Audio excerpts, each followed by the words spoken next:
With the new year comes the new meta, but we always have the Great Wall. So, what do we do with orcs now? As we look forward to what is to come, orcs are kind of all over the place from what I've been able to tell.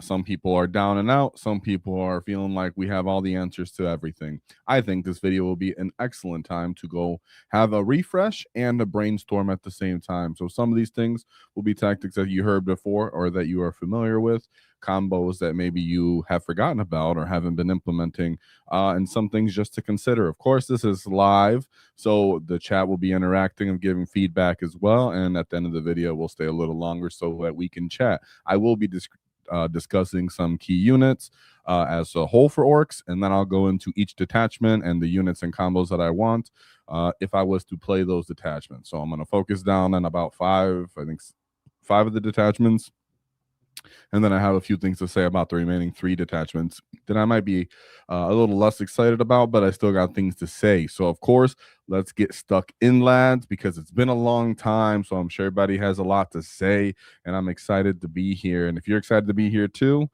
be sure to check out the affiliate link for Light Creative. It's a 40K mat that has grids on it that I've done a video on that I actually really liked, and it helps support us. So it's actually something I like and think you guys will too, especially as it's time for us to innovate, boys. And that's why we're here.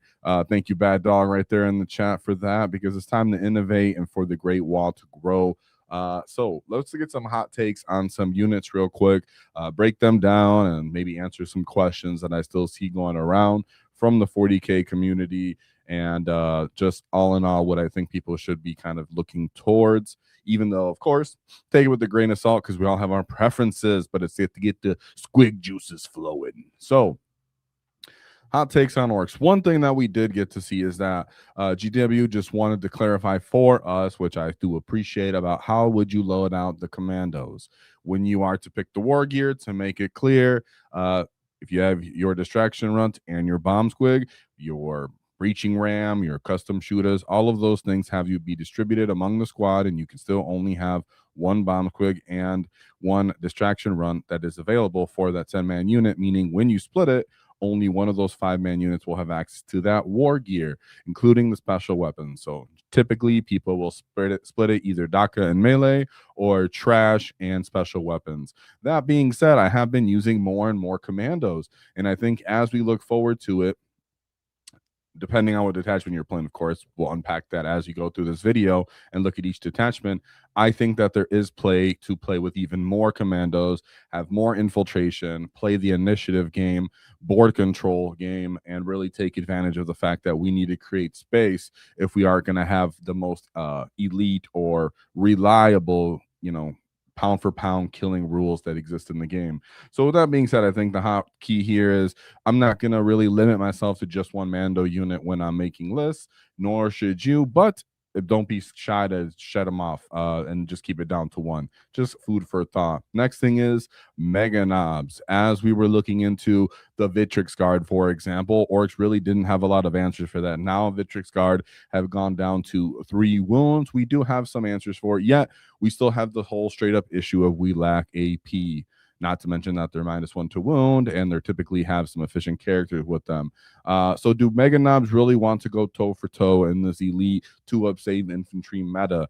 We will say that at least they do have access to -3 AP, twin length. It is efficient in that way, and some of the more popular detachments that we're going to be looking at still will consider Mega Knobs. So we're going to be looking at some Mega Knobs a little bit today and what I think more about them. But for right now, at the moment, Ork players are a bit down on them, yet a couple here and there are really looking forward to the AP that they actually bring. Next, we would say is the Breaker Boys. Do the Breaker Boys still have enough output? Do we still want to keep them on the field? Or did the meta adjust just enough that the Breaker Boys still have a place to shine, right? The more we see Space Marines, the more we say Space Marine type vehicles. Honestly, even with Necrons, their vehicles are quite susceptible to Breaker Boys because they don't come up with 2-up armor saves or armor of contempts at all.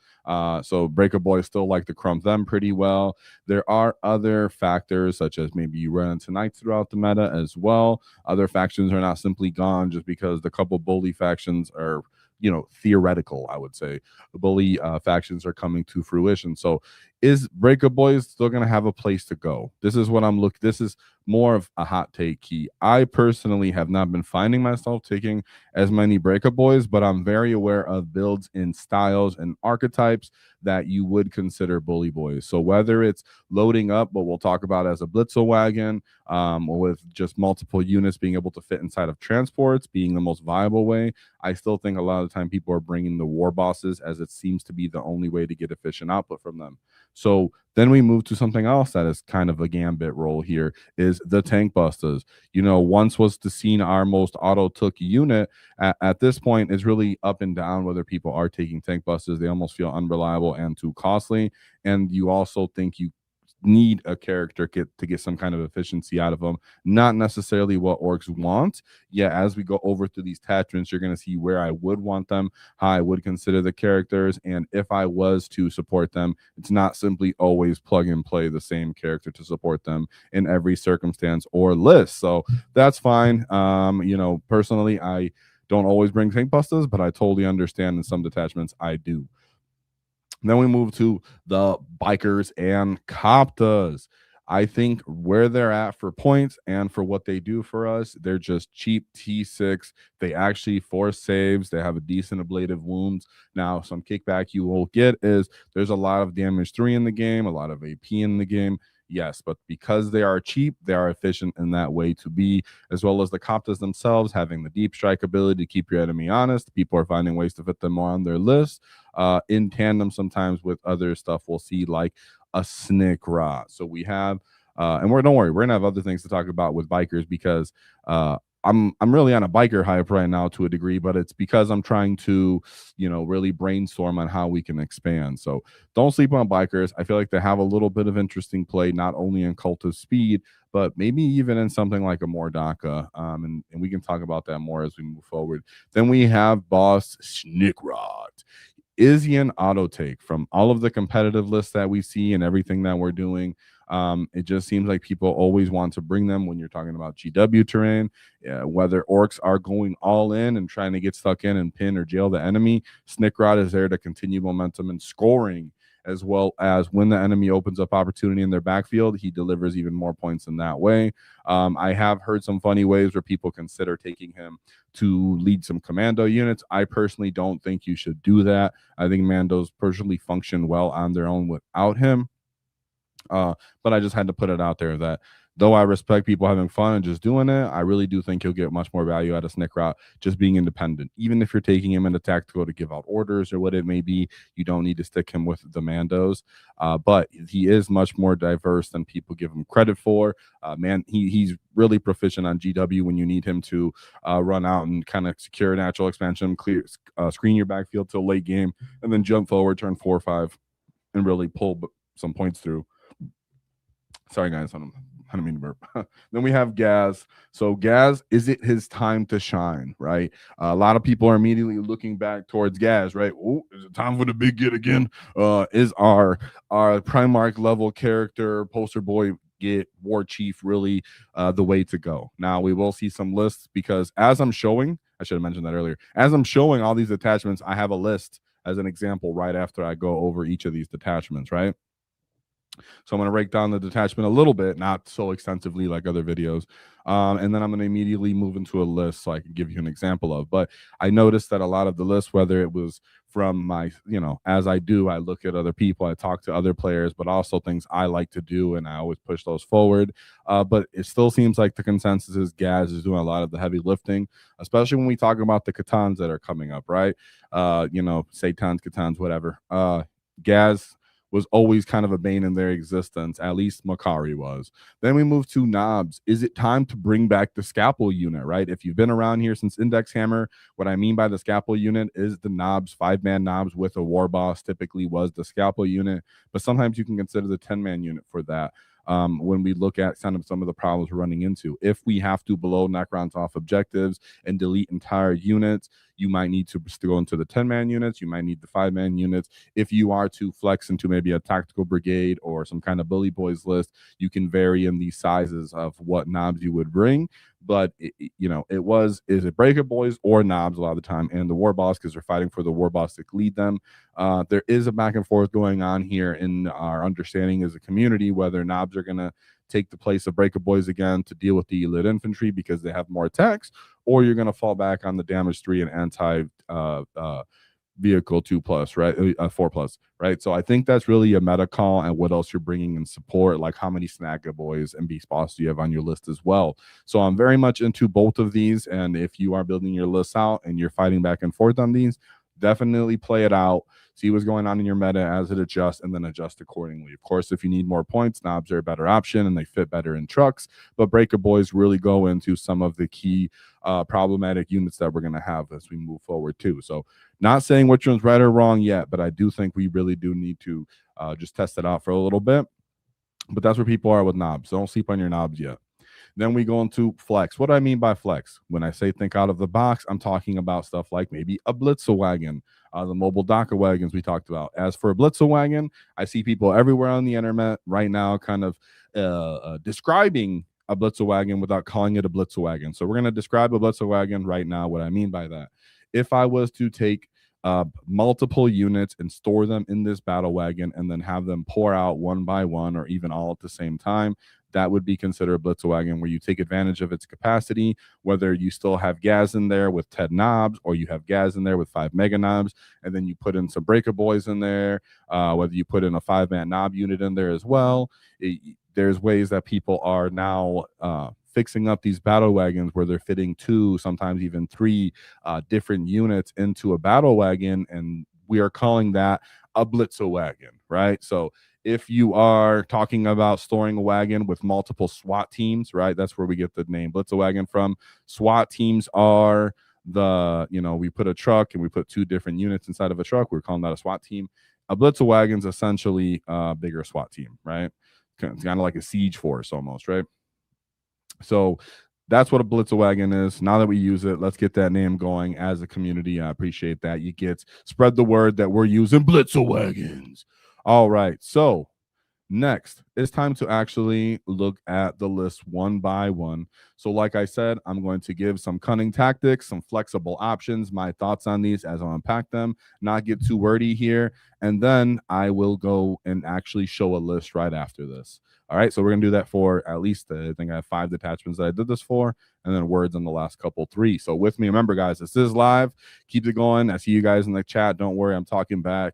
Yeah, Vitrix being down to 3 wounds is a big deal. Breakers were back. See, but sometimes people are already deciding, yes, Breakers can now be brought back into the game because of that. Oh, hey, what's up? Nicholas, whoa, my first live on the channel. Whoa, welcome, my kid. So keep it going, guys, because we're gonna make sure we interact with what you guys have to say in questions now and at the end, because I'm pretty pumped up about all this, and I want the Ork community to be focused on what we're going to be testing out and pushing the boundaries to, but also understand that we're actually not in a bad position, even though a lot of people are worried. Because we can make it work, right? That's what Orks do. We always win. So, Kult of Speed, the cunning tactics. Right now, this is my detachment. This is what I'm feeling like I'm enjoying playing and I'm having success playing. So it's a good mix of both. So this is my firsthand preference as we move into these detachments, and I'll keep going. So we have what this is really focusing on is a jail archetype. If you're playing Kult of Speed, I highly recommend you play it as a very quick, high pressure intensity type of build, whether you're incorporating the flex options or the old reliable spam options that we're going to break down on the list. Either the ways, jail archetype is very important. That being said, very leaning into infiltration and or scout mechanics as well. On top of the quick mobility movements, I have definitely been calling turn 1 WAAAGH, turn 2 WAAAGH consistently with this Kult of Speed.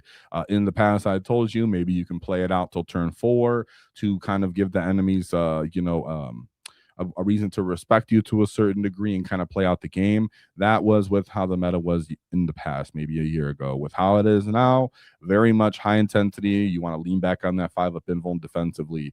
So movement wins games, and so does board control. A lot of the time, we can't actually kill all the problematic units and redundant amount of them being brought in the meta right now, but we can control what is actually interact with what is actually being killed, where the enemy can get the initiative on, and their ability to score secondaries while we continue to score our own. And Cult of Speed is doing that best, whether you're running what we're talking about, the max capacity of spamming units, which would be what I mean when I talk about Coptas and Bikas. Though, like I said, the flex options allow you to move into the same archetype of jail archetype, move board control style, while still moving into either or of these units that I'm describing here. So currently, when I show you this list, most of the time, a lot of Coptas are being incorporated to the most successful Cult of Speed list, whether it's straight up 12, or we're going all the way to max 18, or anything in between those two. You definitely wanted to lead into that. A lot of the time, that's because the 4-up invuln. The 4-up invuln strat is just absolutely huge, not to mention the amount of attacks each Copta gets innately of 6. Then it moves up to 7 on the WAAAGH, and you can also use Lance. They are base strength 5. So in reality, Coptas are also really, really good at picking up T3 infantry en masse, putting a bunch of punches on even T4 stuff or T5 stuff if it doesn't have great armor saves. And sometimes even if it does, I've plenty of time to use Lance on the wall and just punch dudes. Just, oh, you're T4, I'll put Lance on this. I'll be wounding you on 2s with all of these punches, and eventually I'll just melt you down. So Coptas, and because of not just their, hypothetical, a lot of the time, Copta rocket damage, but because of their ability to fall back, move, shoot, charge, get into fights, put mortal wounds on people, 4-up invuln, still have a decent armor save, ability to fly, so you're not getting in the way of the other stuff that's moving around the field. Coptas are absolutely vital if you're playing this competitively. As for bikers, I was honestly a bit down on bikers a little bit in the past because so many people have answers to damage 3 stuff, but because the bikers are so cheap where they're at now, because they end up making small arms feel almost irrelevant between their toughness 6 and their armor save of a 4+, Coptas still find a way with their ablative wounds to just soak up way more damage than the enemy wants to put into them, especially when you put the Death Killer War Trikes on them. So I'm a big fan of that. Remember, the Death Killer War Trike gets additional AP, so then the Flameo coming off of him is -2 AP ignoring cover, which definitely has been pretty sick in certain situations as well. So if you're going the most competitive you can be, as I show the list, Coptas and bikers are the backbone of this detachment, though you could do more. Now, we have infantry support damage, and I kind of unpacked that when I said damage bricks. But in short, you can end up bringing all these multiple kind of skirmishing fighting units, whether you're going to see in the flex options, you're going to see kill rigs and snagas people have incorporated, breaker boys with war bosses, SWAT teams with flash kits. We've seen people, and most of the time those are more on WTC or UKTC type of styles. But if you were to play the GW style, a lot of the time I see people bringing maybe even a gas break in the middle of the field to kind of hold it down on that layout 1, or a unit of big 10-man knobs in the truck. But as for me, which I actually should have put on here, but you're going to see when I show the list, I've actually been leaning into the 20-man unit of Boyz with the enhancement faster than use. So I'll, and before I move into that, I will mention, of course, the buggies. So I spent a lot of time, guys, a lot of time, more than most people in my meta wanted me to do, using buggies, because I really wanted them to work, and I did make them work to the degree that you can win more games than you can lose. You can have some really fun moments. The amount of toughness they have with the amount of wounds they have and the ability to pop strats can sometimes just throw the enemy for a ride on like how cheap they are to trade. You can end up drawing out a lot of trading pieces from the enemy and then killing those units, causing them to only have these big super missiles to commit to you. That's the strength of the buggy generally. Sometimes their debuffs or their passive buffs are really cool too. Like if you want to utilize the indirect one and you have a mech bot and you plus 1 to hit it, so you can indirect people and kind of slow them or dwindle their backfields. The -1 aura buggies can be interesting in combats as well. Shooting people for -1 is also interesting. But all in all, I think that buggies, kind of did end up leading my list for the most part. Not all of them. So not all of them. The one that generally stays is the Shaktim Jagsta, because he kind of ends up scoring or holding space for you and keeping that forward momentum. So that being said, I'll show the Zadrag Wartsnaga. Sorry. So Zadrag Wartsnaga was actually really huge for me. You end up kind of taking up the field a lot. already with your bikers, your Kaptas, whatever vehicles you bring, and you need some kind of infantry that can still move fast, maintain the pressure, and kind of tar pit the enemy as well.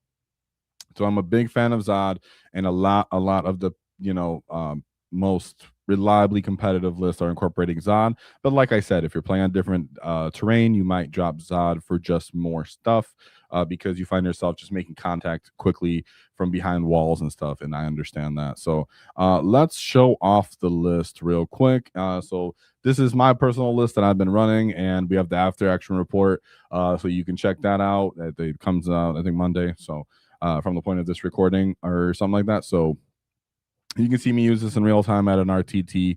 I guess not real time because it's pictures, but you know what I mean. But this list, I definitely appreciated it and had a lot of fun with it. And it really does throw a wrench in most people's game plan because of just how much pressure and ablative wounds and wounds it just straight up is. So I call this list all gas, no gas. So we have 2 Death Killer Ward Strikes, one with WAAAGH Blasta. That's the one where if you shoot, then you can move, but you cannot charge. I will say it hasn't really come up, but there are situations, like I said, with maybe you want to move block a Vitrix Guard unit, for example, in some circumstance. You might be able to use this instead of fighting them, since you'll probably do no damage if you choose, and they might be able to just delete your unit. Instead, you decide to want to use your big wall of bikers to stop them.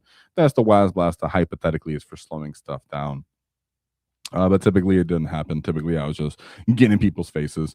Then we have my favorite piece that I was actually convinced into doing was a war boss with faster than use with 20-man boy unit. Now, at first, I was like, that's such an expensive enhancement. It makes the unit quite expensive.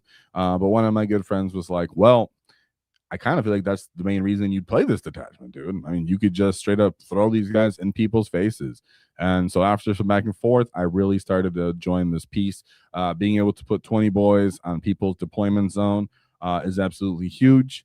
And the enemy typically doesn't want to have to deal with all of these wounds that are coming at them, because on top of having the boys in the mob, you have Zagrot Wartsnaga. So Zagrot Wartsnaga, if your commandos have made space for you and you've taken advantage of good deployment, you can take advantage of his great scouting ability, and again, running in and tar pitting people. So back to back, you can already see I'm combining and doubling down on the amount of just infantry bodies and mobs. That way the enemy can't just use one. Let's say that one Gladiator Reaper doesn't solve the problem. They need a redundant amount of answers for this, yet it's not backbreaking on points, though it is the most expensive combo I have on the list. So that's with the battle wagon. Then we move into the obvious 3 big man, 6-man units of Def Kaptas, all with rockets. I really appreciate the rockets because once they get the blast going, the sustain 2 strat is absolutely going, and it means a lot for me. Now, in the waves of how this list rolls out, a lot of the time it's either Mandos and Bikers or Mandos and infantry mobs going in first, or maybe just the Mandos on their own, but going in first, kind of soaking up or holding the enemy at bay. Second wave comes in of usually a Bikers or, like I said, infantry, whichever didn't go that one. And then third will be the Def Kaptas coming in and kind of cleaning up and or continuing to bog down the enemy. So this list has a lot of redundancy. It also helps with your timing of playing the game. The fact that you are bringing the same profiles and you know what dice you need, you can just keep rolling them quickly without having too much thought. Helps with the speed of this because you're moving so many pieces around, you have so much stuff. But it was also a really good time. One small Gretchen unit so that you can screen your home field. 2 commando units because, like I said, you already have so much stuff and you need to see so much space that I ended up deciding 2 Mandos was better than 1.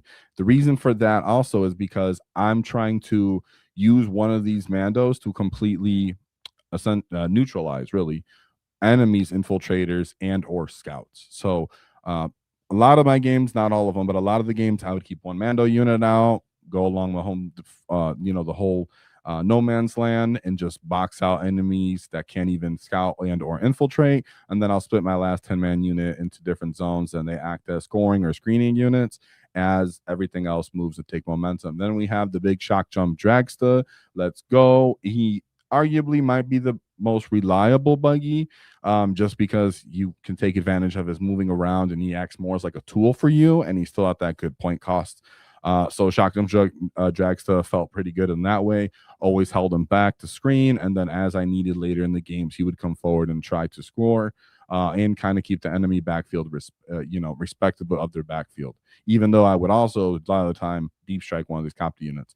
Then we move to 3 big bricks of war bikers. One of them is unled, which is actually useful because the trikes are so freaking huge that if I had a 3rd trike, I would not be able to get anywhere. So this unit not having a 3rd trike is a big deal for your ability to move around. Actually get around to implement this unit, and enemies still have to commit to killing it while it's quite cheap at 130 points for the amount of wounds and toughness and armor saves you get. Still good access with the strats to have options if you feel like using them in a skirmish. So nonetheless, this was my favorite version of Kult of Speed. As for the super chat question, what's up, Arcane? Whoa, $5 for the super chat. So after putting all your buggies through their pace, what's your favorite buggy now? That would say that'd be a circumstantive list, because you'll be surprised that there is a detachment that I have used buggies in that isn't Kult of Speed. But in short, I can name 3 of them that I like. Shock Jump for what I just mentioned, his scoring capability and board control. 2 would be the Boom Dakka Snazwagon alongside the custom custom booster blaster for the debuffing effects. So if it's Kult of Speed specific, I am more of a fan of the Boom Dakka Snazwagon for its volume and its -1 hit aura, but passively the custom booster blaster is all right as well. And then as for just straight damage and mortal wounds, it really helped in Kult of Speed the most to have the Megatrack Scrapjet, to have them in duplicate, to actually try to put off some damage, even though it's quite unreliable with that platform. When it did go off, it felt really good. Last but not least, the indirect buggy did have his moments where he shined when I had the mech support for him, but a part of me feels like the meta has moved past that. So if maybe people are not really respectably putting anything in their home field, have a good blast option, you might be able to incorporate that tool as well if you feel like taking something weird for a spin. So thank you for that super chat you get, but we still have a lot to cover. So let's move into the Horde. So the War Horde is the most played version of Orks, and some would say the most figured out version of Orks. And also others would say the most chaotic version of Orks to play right now. Can end up feeling really bad because you're really lining up everything for a really good 1-turn punch, 1-turn activation, and just annihilation. But that's because there's so many good combos and stratagems here, and I don't think anything's wrong with leaning into that. Even if you're not looking to be the most meta person, the flex options are still really fun, and I think there's still good experimentation that can go on without deviating too much from what's being figured out for War Horde. So we're going to do some free refreshes here, but also things that I think people might want to consider. So for the cunning tactics, of course, anything that has to do with Makari's banner and Snagas is absolutely fantastic in this detachment specifically, but also there are other detachments that can do it. But in this one, it's great because you can have Gaz's unit with 5+ lethal sustain from him leading it. And then, of course, the Snagas can pop the strat so they can do it as well. Now, 10-man unit of Snagas fishing for those 5+ is going to go really good into the current Catans that are going on. It was my favorite tool during the Catan catastrophe that was Catan spam that used to exist. So a lot of the time, people will just always have Snagas already defaulted on their list, but now they have a specific reason to have them. Of course, we have the cunning tactic of Gas plus the Big Mech and 20 Boyz with Follow Me Lads for the great mobility and initiative. Still very much on the menu, still going to be used. Very good into the Necron menace that is to be. Necrons hate when you can one-shot their units, and Gas with 20 Boyz is one of those units that can one-shot stuff like Wraiths off the table, no problem. Can destroy Catans off the table most of the time, no problem. So those 2 units already that we're talking about alongside is going to look pretty good into the meta. When you look into Space Marine, Gas comes with good damage and his AP as well, so he helps push through on those durable platforms and kind of melee matchups as well. Of course, amazing fight on death and art is no option for all the strats. But remember, when you are playing this 20-man mob, you also want a additional mob alongside it. So alongside Gaz, you typically want either a Zagrot unit we've been seeing, or another 20-man unit of Boyz with a War Boss and or a Pain Boy. And in some really niche circumstances, more recent, where people are bringing 2 additional mobs, meaning 3 mobs total. So you would have maybe a pseudo small green tide in that factor, where you would bring 2 20-man units of Boyz along, and then Gaz's as well. So maybe 2 wagons and then Gaz's unit on foot. Sometimes people will bring 1 mob and then they'll bring a Blitzer wagon alongside it. So they'll bring Breaker Boys or Knobs or Snaggas inside of, maybe all of that, inside of 1 battle wagon. Then they'll have a 20-man unit of Boyz in one wagon, and then Gaz in the middle. So all of these are things that are being utilized and have good viability, and I think people should keep experimenting with that as we look at what's to come with the pigs and sorry, I read the next line, with the Ultramarines and the Necrons. So of course, don't sleep on Blitzer wagons, but if you are playing Warhorde, a lot of the time we see people running the battle wagons. So there has been a resurgence or a straight pivot, whatever way you want to look at it, as to Orks are really wanting to play with just battle wagons on a large variety of these competitive lists, regardless of what the terrain you're playing on is. So 1, 2 seems to be the point where it is. I personally even started to get my second one going when a lot of the time I felt good with 1. So just keeping it in mind. Then we have Snickrot. Snickrot has been all over the Warhorde list since we began. So of course, if you're incorporating him, keep it up. It's a good way to slow the early game down while you're keeping your stuff conserved and safe as you get into position. So a Snickrot moves, grabs an objective of some sort, can lure the enemy closer to your big backbreaking wall timing, and then bam. So whether he's used as bait, he's used as late game scoring secondaries, or he's used to slow the tempo, Snickrot is always finding his place to be now that he's at the proper point cost, because he cost way too much before. Then we go to the flex options, because I like flex options personally, because God, we played so much Warhorde since the beginning of the index, right? So at that point, like, I'm just into flex options too. So of course we got the pigs and the rigs. So not saying that's the most competitive, of course, but I can say that Mazrag does enjoy eating Catan from time to time. The kill rigs themselves, now that they are monsters, can actually functionally fight decently into Catan style units, and of course give additional plus strength buffs, which can help us reach certain breakpoints of the toughness going into the new Necron Menace, or if you're going to deal with a lot of T3 models and you want to move up, if you're fighting the Bulgrins, for example, and you want to get to their toughness increase. There's just a good kind of mix of T5, T6 that you might want to push past through in the kill rig. Giving +1 strength helps with that.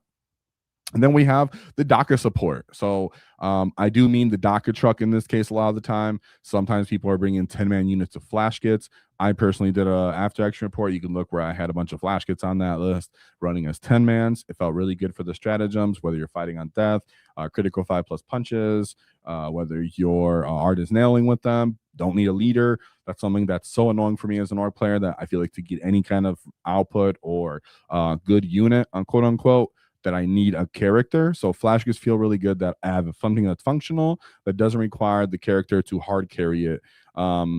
Even though there's a certain amount of like just randomness to flash kits, which is, hey, we're Orks. What do you think? Then we have the tank buses. Whether or not you're using them in Warhorde is really up to you. Of course, there's some people that think don't just bring some of them to have the respect of them shooting up the field and no character support. And some people think you need at least 1 shock attack gun. I'm in the middle of that, and I think a Dakka truck, which you're going to use a mech support. But we have an interesting super chat here that I want to call out before I show the Warhorde list. We have the legendary $1 billion Clown Farm with the $5 super chat. Whoa! That's really generous of you, considering you could just probably talk to me and I'd respond anyway. So thanks for being here, you get. So let's see what this generous, awesome Git has to say. He says, and of course, check out $1 Billion Clown Farm. I was watching his content before I even had a channel. So he says, LOL, already making me want to experiment with new lists for the RTT I'm going to tomorrow. Appreciate the work you do. Well, that's a big compliment, man. That means a lot. And I appreciate the work you do, because you've given me plenty of good laughs, and all of us some good laughs. And of course, good tactics as well as artwork with your models. So, of course, share what you're going to be doing with that and your experimental list. I'm sure you'll have some good, fun ideas as you always do. And I'm glad you're back to playing with orcs. You know, I agree with a lot of takes you had as to how it felt bad or annoying-ish to play them at times. Yet they're still your favorite, and you still have a good time in the actual game. So, you were the first one among a lot of the content creators that said just go out there and have a good time. Started running gargantuan squig offs and stuff, dude. So means a lot, and thank you. So, and of course, check them out if you guys haven't. Whoa, $4 billion clown farm. So hopefully you're proud of this list because I put this list together. So this was very much an experimental sort of list here, and Billion can give his response too on this if he wants. But yeah, we have a little bit of everything here in my case, right? I would say that this is a bit of stuff I have used and I really much like, and stuff I'm considering because of what's come and shown to light. So let's start off. Some of this is known, and some of this is just stuff that I'm tempting the meta community to use. So we have a beast boss with cunning but brutal. Like I always say, I always appreciate bringing this enhancement alongside Gaz's mob. So whether you're using a 20-man unit of boys with a pain boy and a war boss, or you're using a beast boss, as we're going to talk about right now, I very much think that putting pressure on the enemy to deal with both problems of Gaz and the secondary mob unit is a huge thing that you have to incorporate into your list. Even if I've done it even with Mega Knobs, where I bring a Mega Knob unit and I put this enhancement on that for that same reason, right? It's the problem of you have Gaz here. It's been the WAAAGH. Come fight him now, because if you don't, come fight him and this other unit now, because if you don't, this unit's going to fall back and smash you. If you don't have this enhancement, a lot of the time people would just focus on Gaz, kind of ignore that unit that's stagnant that already got his charge off on the wall, and then come back and try to clean him up later. So I very much like falling back with this secondary mob so that I can go steal an objective of some sort. Typically fall back by going forward. So then we have the Big Mac with Follow Me Lad. Of course, he's going alongside Gazgul. And then we have a boss Snickra for the reasons I mentioned earlier. One baby mech, because we're gonna have a Dakka truck on this list. Then here, now the fun meat and potatoes of the list. We're all familiar that a 20-man unit of boys with the war boss and pain boy is a functional, good, side support for Gaz's mob. So is Zodgrot Wartsnagga. You know that I would put Zodgrot because I'm a big Zodgrot fan. But what I'm also a fan of, because I'm a fan of one-shotting Katans, is 20-man snaggy units. Now, keep in mind, because I'm not paying for an additional character, I also have more points. So they have a built-in Feel No Pain. Obviously not as good as a 5-up, and I'm not regenerating a whole guy. And the pain boss has a little bit more damage output as well. But I am paying a little bit of a decrease here, lowering my character count. And I actually have a higher strength threshold, and I'm getting a different kind of synergistic buff because I can actually re-roll hits as we move into this meta with Gaz, right? So if I am looking to punch out and take out multiple Katans, or even one-shot harder to deal with units that need more punches, Snaggas kind of break the threshold for a higher strength of getting to 6 as well. But when you're re-rolling and fishing for 5+ into these new Katans that have bigger bases, and you can actually get these guys into them, the 20 Snaggas and the Beast Boss with Gaz Lethal 5+ very reliably annihilates a Catan. Now, you can say a 10-man unit might be able to do it too. That is true. But some of these Necron lists are going to have moderate to decent, respectable Overwatch units. So if they see your 10-man unit of Snaggas coming at them with the Beast Boss, and they understand this, the synergistic strategy you're using, they might Overwatch, have the tools to Overwatch. Not saying all of these destroy type lists and such are going to have this, but they do have it between the lone op character or their warrior type units with their Teslas, where they have somewhat respectable Overwatch. And if they get it off and diminish, 3 or 4 of those Snagga boys before you make contact, 6, 7 Snagga boys with the Beast Boss, even with Gaz's Lethal or in 5+, doesn't one-shot the Catan with the amount of wounds he has now. So I just straight up went all in and bumped it up to 20. Like I said, it's kind of a 2-roll thing going on here. I have the secondary mob for Gaz, but he's also solving my problem of dealing with Catans and these other problematic type units. Of course, there was demolishes demons as well, demolishes knights too. So there's a bunch of things that this actually is probably problematic for. And you know, T6 is a new T5 guy, so Snaggers being able to get up there felt pretty good. 2 trucks, 1 battle wagon for the Snaggas, 1 big 10-man units of flash kits for the things I mentioned earlier. But to be honest, I'm totally cool with you splitting them to 2 5-mans, and then using them in that way and not really trying to focus on using straight CP for them, just to have more activations. Now, 2 trucks means I also have the 2 tank buster units, so you can either stick both tank busters into 1 truck, use the mech to use firing deck on it and take advantage of its ability. You can put both, you know, or just this 1 big 10-man unit of flash kits into 1 truck, use mech's firing deck ability depending on the matchup that you're going into, or you can decide I'm going to put 1 unit in each truck and have the same style but 2 different profiles in each of these trucks and still utilize the mech.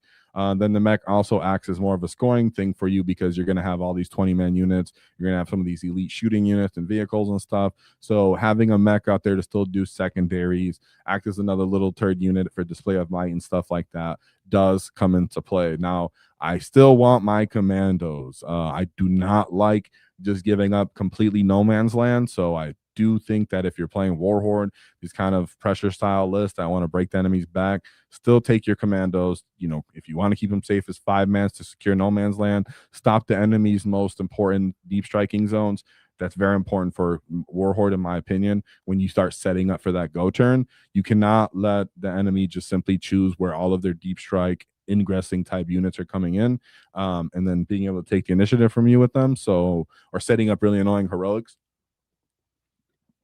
So I'm very much in favor of using the Mandos, even as a just area denial, not the secondary necessarily, but an area denial standing unit.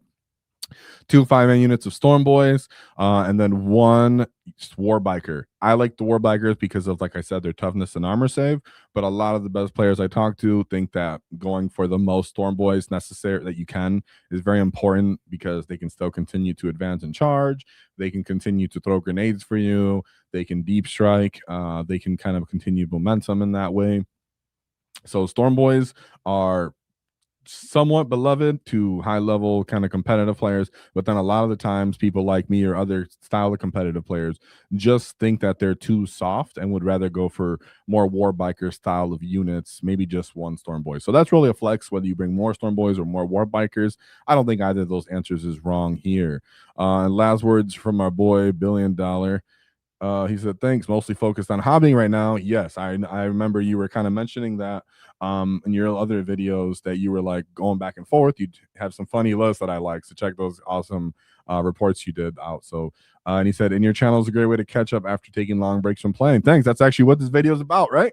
We're going to talk about all these detachments, kind of give some refresh and ideas for everybody so everybody can get going, and then hopefully come to get some reps in as a community, come to more of a consensus, because honestly, I know what I enjoy, but I also understand the other stuff that we can actually utilize or experiment with in the meantime, if people aren't into what I like to play necessarily, right? Because some people really love Warhorde, but some people are really tired of it. I know you know what I mean by that. So thanks, buddy, for that. And let's move on to the next detachment. Did I do this? I think I did the slide funny. Yes, I did. So oops. I fat fingered the slides. Well, the next list or detachment we're going to talk about is Dread Mob. So I personally like Dread Mob a lot. I understand it's not everybody's cup of tea for whatever reasons. Maybe because you blow yourself up, maybe because you think the walkers suck and there was getting shot. But bear with me as I explain some of this, because there's some people are super into Dread Mob and are trying to kind of straddle the line of being a meme and actually getting games wins, right? And I'm one of those people that think you can actually win some pretty solid games with Dread Mob, especially with these Katans coming out. So next thing we're going to talk about here is the cunning tactics for Dread Mob. Of course, absolutely Lutas plus shock attack gun plus get finder goggles for ignore cover. The ultimate Overwatch, well, second, I guess our second best over, maybe, you know, arguable, debatable, right? Debatable between tactical brigades, flash kits, brick, and Lutas with shock attack gun, with get finder goggles and objectives for our best Overwatch type of unit, right? Because the shock attack gun really goes off on the Overwatch for them. That being said, typically like to keep it to one looter brick, right? One looter brick. Haven't really been finding utility or reliability in the second one. So if you're going for this looter type of unit, just go ahead and bring one for this combo. If you like to bring more shock attack guns and you think that maybe you want to put them on your tank buster for get Flander goggles, very much in favor of your looters. That way they actually function for their low AP. Then we go into the killer cans. Now, I don't think killer cans are the only walkers you can use. I think you could definitely go into def dreads right now. I like their new data sheet ability for doing mortal wounds. I like giving them at least 3 guns, sometimes 4, taking advantage of custom mega blasters and using the nuke like we like to talk about. So check out the videos with that when we talk about a def dread. So I think that's quite viable as well with the stratagems here. The big Titanic walkers. If you are going to run duplicates, I've seen someone earlier talking about that in chat. Where's that crazy git? There was one of these crazy gits up here that was talking about running multiple Titanics. I think if you're going to run multiple, I mean, if you're going to Titanics, I would lean into multiple, right? Someone right here is talking about running three Gorks, right? 3 Gorks, maybe 2 Morks, stuff like that. Really stacking that toughness and amount of wounds could also have some viability. That being said, I think there you are, you get you too. I think that being said, I think killer cans are really where it's at when we move forward, right? When you look at their multi-phase potential. Now, I know some people are like, man, WAAAGH tactics, I really think they're too freaking slow. Trust me, with the repetition and practice, of course, I don't know what terrain you're playing on. So if you're playing on WTC, it might not be able to fit them anywhere. But between the top competitive players who play Dread Mob, the world's players who play Dread Mob, the people who have been running it consistently to figure it out, the one thing that they eventually come to consensus on is killer cans are extremely legitimate here because the amount of damage 3 in volume and even damage 4 that they bring in a way that the orcs literally have no other access to. When you speaking of the Necrons right now, where there are a lot of T6, but they're also sitting at a lot of 3-4 wounds, you know, and maybe they have invulns, maybe not. A lot of the time, killer cans between their multi-phase potential, even if it's one big 6-man unit on the go turn, between shooting, advancing, charging, re-rolling hits, giving themselves +1 to wound, +1 to damage and shooting, and or giving themselves +2 strength, +1 damage in melee, means they can get up to strength 11 and 4 damage punches in combat, meaning they can do 4 damage punches, rocket blasts into vehicles and enemies, re-rolling the hit to offset the fact that typically orc shooting sucks. So killer cans are super legit, and I think they are problematic. If you look at, you know, Vitrix Guard, they typically are going to be like, well, I have access to great armor saves and all this stuff. Yes, but because they are now 3 wounds each, it means each time they do fail a save, they're getting just straight up picked up. And in response, they are only getting up to T6 if they are not already oathed. They really aren't blending through the entire killer can unit either, unless it's like a Calgar specific unit. So I think their killer cans, all in all, are pretty sick. But a lot of the time, I think is the problem too, is people don't bring enough grots to support them. So check out the content I did on them more so, because I think people, if you're not having utility with them, you might need more grots to screen them, to use a reactive move to get in the way of them, to escort them, whether it's a 10-man's or maybe even 22-man size. So trust me, killer cans are legit. Like I said, plenty of damage 3 on these lists, whether you're looking at mech guns, you're looking at tank busters, killer cans. And then you have the Ludas, you have the shock attack guns, you have the custom mega blasters from the spanners. There's just so much damage 3 and 2 flying around on these lists a lot of the time that if people do lean into 3 wound model stuff, or you know, Necron style bodies or Tau style bodies, or anything that's like, I'm just going to live off 4-up saves or 3-up armors, 4-up invul, 3-up armors, Dread Mob can really put a wrench in those kind of units. I do very much like Zod. Again, if you are having problem with keeping the can safe, you know, a lot of the time it could be Zod needs to be there, so to kind of you know, deter the enemy's most mislead type of unit taking the initiative from the killer cans. So a lot of time I do like Zod, but you can totally get away without bringing him. Mech guns. Now, if we're talking mech guns, there's a couple of different approaches here. Of course, the funny, humorous meme thing that we could do here is tractor cannons. You re-roll the hits, you have anti 2+ dev wounds into stuff that flies, and you just start picking up units like that. but it is quite unreliable for the amount of shots. So another option we see a lot of the time are smasher guns, where you take smasher guns and you can use big shells on them. Personally, I didn't like the volume with that. So unexpectedly, the best options might end up sometimes being the bubble chucker, right? Bubble chucker has random, what you're going to actually get as your shots, but because you can re-roll hits, and you can use big shells for bigger gets, it typically means that you can still lean into a lot of different profiles that you're damaging with these mech guns. So I'm a big fan. Not spamming them, though some crazy people do. Shout out to Garth. Then we go Stompas. Stompas go crazy in certain weird situations. So if you're dealing with these new birds, for example, and the greater demons, those birds have nothing on the Stampa. Stampa will delete 2 of them at once, and they'll never appear again, and then just pick everything else up. Great unclean ones cannot endure that, especially now that they don't have the 4-up feel no pain guy. So if you're just trying to play big stompy stuff with Titanics and Stampas, go ahead. I think actually right now can really work. If people decide they're bringing a bunch of Vindicators because Vindicators are good at the Katans, well, Vindicators have, really crap range. So if they don't get close enough to actually shoot the Stampa and they go for a Gork, for example, or a Mork, because I like to use Mork, my Morks as bait. If they put a Mork up and you put them into range and people change their Titanic Vindicators out for that, well, at that point, Stampas can go off. So it's pretty funny. People always get surprised how much work a Stampa can do. And then we have battle line grots. I think this is always slept on. Bringing more bringing more grot battle lines is good. I think even considering larger units now, you might give up calls, so I understand not doing it, but putting them in your backfield to screen your entire backfield could be one thing. So you force the call out if you don't bring Zod anyways, but then they can't really score it anyways.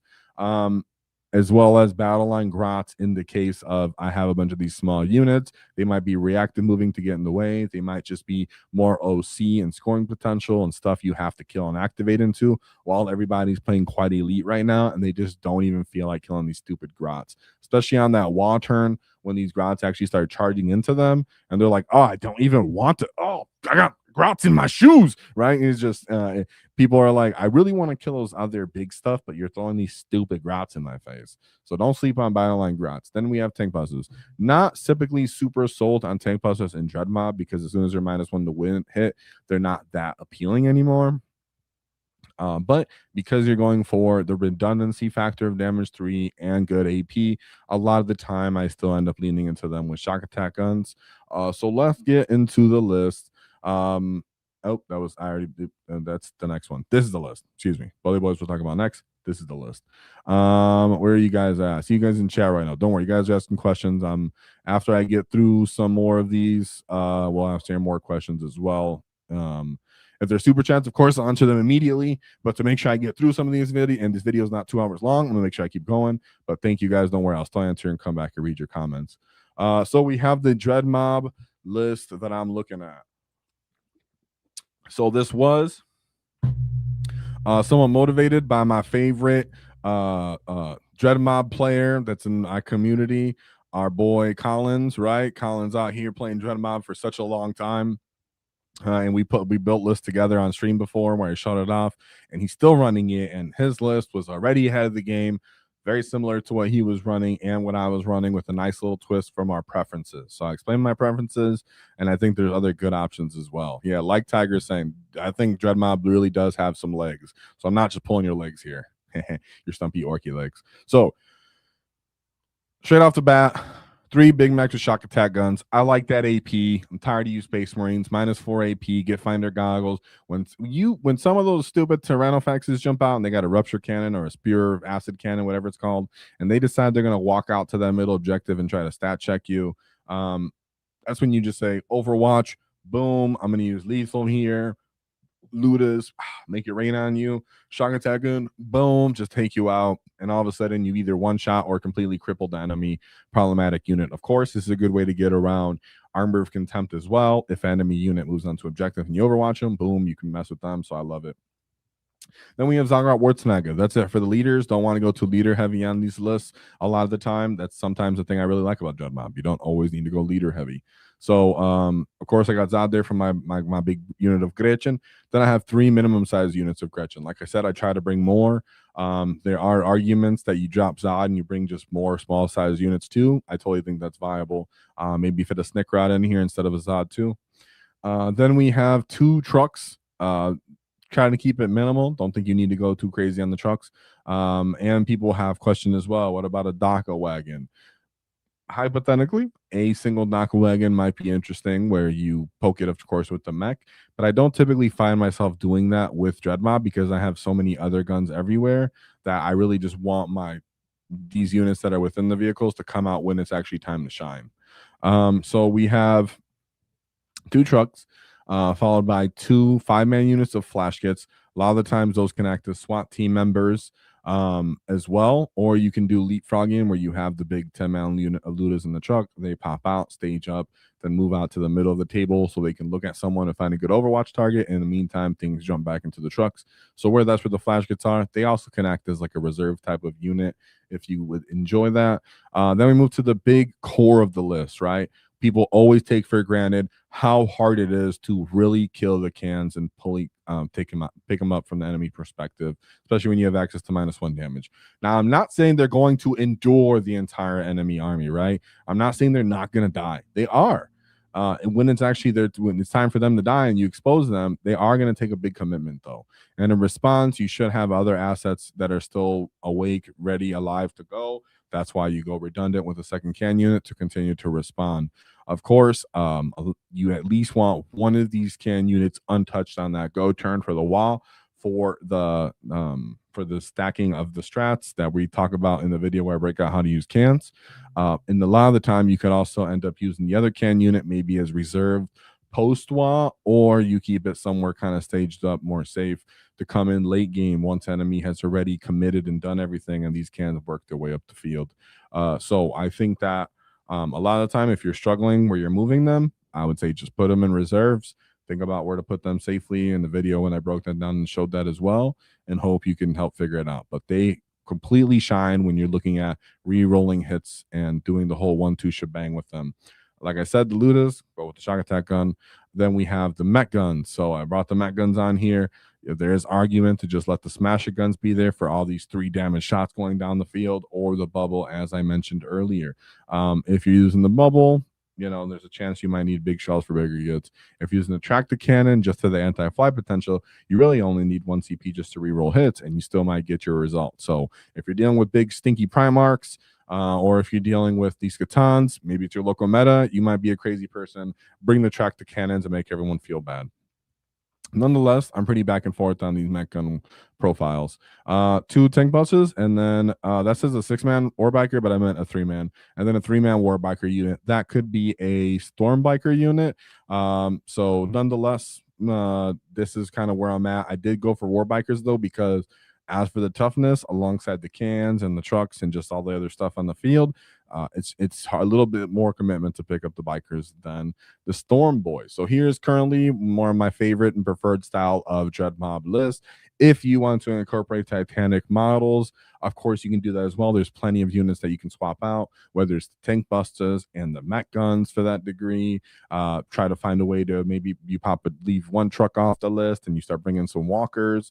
Totally cool with that too. I've shown videos on that as well, and I think Titanic have a place to play as well. So don't lose hope, Ork players, if you want to run a more stompy style of Dread Mob list with Death Dreads and such. Totally has feet as well. I just know based off my style and what I play, I would slightly lean more into this. That doesn't mean that I couldn't be swayed into dropping tank busters and bringing more big stompy guys, because I've had good success with them too. And like I said, do not sleep on the stomp up, because he can actually be real.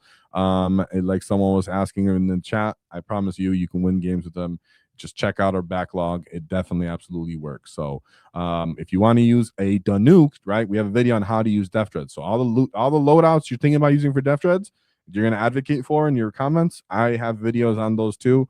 I completely agree with you in all those ways we can use them, whether it's 4 custom Mega Blasters, 3 custom Mega Blasters, 4 rockets, 3 rockets in a claw, 4 claws as a whole, 3 flamers in 1 claw. All these arguments, I agree with you on all of them. That's why I love playing Orks. And I think that they still have a place here in Dread Mob. But let's move on to, this time I'll actually move to the right list, because I think hopefully, let's see. And move on to the Bullet Boys. Yeah. So Now we move on to everyone's beloved, Bully Boys. I see you mostly get ghostly right there. Someone in the chat. You guys are already going right now too. The Bully Boys are beloved right now, right? They're typically either the second most popular played Ork Detachment or the third. For the most of the time, though, they're the second most played. So I'm going to tell you some cunning tactics and some flexible options. What I will say is when I came to this understanding, it was prior to the Necrons appearing. So I'm a little back and forth on how I feel about Bully Boys as a whole. Nonetheless, play what you enjoy and you have fun with. Because if you go out and you win the majority of your games, 9 out of 10 games, and you lost one because one person ended up having all the right tools for your style of list, so what? That's 40K, right? So trust me, don't be deterred just because you hypothetically think things can go bad. Make them go your way as an orc. And that's what Bully Boys really try to do. So let's talk about that. Right off the bat, I'll say cunning taxes are the teleporter. So having being the ability to deep strike mega knobs is huge. Now, people sometimes underestimate it and they go, I'm already going to have board control and just walk up the field with my trucks. I don't care about that wall tactics. I just want to get stuck in. Now, I get you. So do I. Right? Bear with me, though. The reason I really appreciate it is because it sets up cunning plays. The fact that you can deep strike them into a position so that you can then heroically intervene and act as a defensive posture or countermeasure to the opposition is why the teleporter is more interesting. I also like it because it's our most reliable form of QRF, quick response force, to where when you're trying to set the momentum up, teleporter, ingress these guys in, keep going that side of the field. So I appreciate the teleporter a lot. It's pretty much the only enhancement that I use when I'm playing Bully Boys. Then we go into the Zod mob. I'm a big fan of the Zod mob because I think, one, you're really low on OC typically on Bully Boys, but two, you're freaking slow. And that first WAAAGH, a lot of the time you need to make contact with something. And it's very hard to have enough tools that can make a contact with enough stuff for it to be worth it. So whether it's a big trike unit that people want to do, I want to use a trike and auto advance 6 and then get the bikers in there and fight. Well, you can't even shoot your guns, right? And then that big old stupid profile might only be able to tag one enemy unit because the bikers are kind of unruly to move and they can't go through terrain as much and such. Then you're like, well, what about commandos? Well, commandos can get into the fight, but ultimately they're just boy bodies, right? So are they worth an entire WAAAGH? Well, they can be if you have Zod alongside them, right? Because they can tar pit, they can move block the enemy, they can put their little dumb grot bodies in firing lanes, they can slow down the enemy problematic unit. Once they do that, then the secondary wave of whatever you want to be using that's actually crippling or backbaking moves into position. So I'm a big fan of the Zod mob because I'm a big fan of the teleporter, and the teleporter finds its way when Zod creates a bunch of that space. Of course, we have Snickrot because he's scoring, and then of course because he's going to act as a big lone op kind of baity or defensive measure as well, whether it's to kind of slow down the enemy's ability to shoot you away, or because he's just acting as a, well, I'm going to run up the field and jump over there and score for you secondaries. Pretty straightforward there. But this is something we've talked about. You can look back on videos up to a year ago when I talked about Bully Boys list, and I kept telling you guys, I'm down with Mega Knobs without a leader.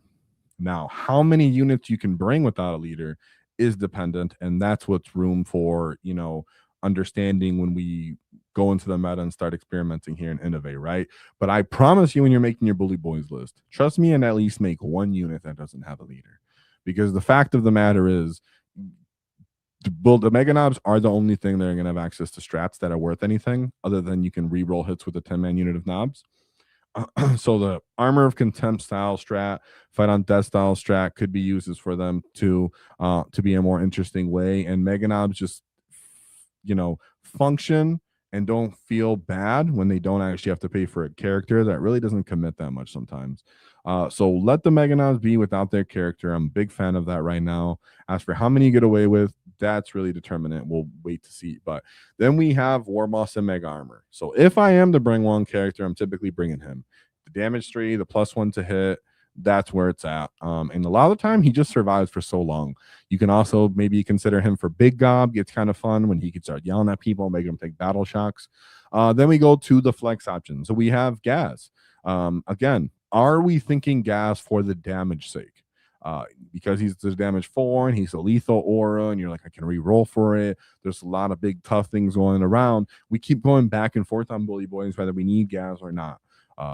Me personally, I find myself dropping gas because I want more stuff. And then when it comes to actually, banging it out with the enemy in game, there are times where I just feel like, dang, I ran out of killing momentum. If I had gas aura there, I could have pushed through on the enemy.